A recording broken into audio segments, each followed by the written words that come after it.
Hello guys, welcome back for another video, service reset my car. Today I'm going to show you how to service reset the Volkswagen Polo. It's a 2020 model. We did an oil change for the car and I'm going to show you how to service reset this by hand, so you can do it for yourself. Before we start, I want to mention our YouTube channel. It's Service Reset My Car.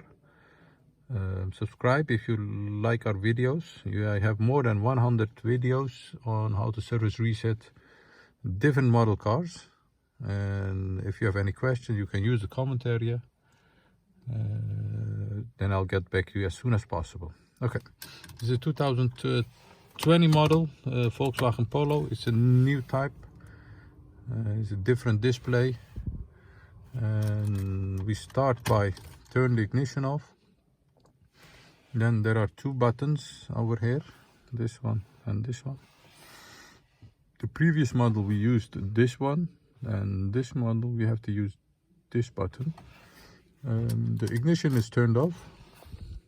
We press this button, keep pressing that, turn the ignition on, and then you'll get a question on, do I have to reset it? Yes, let go and press again. And this is the inspection, let go and press again.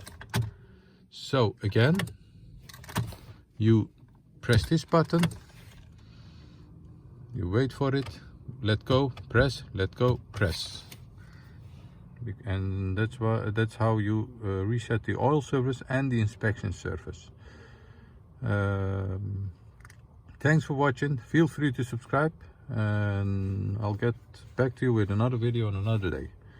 Thank you. See you next time. Bye bye.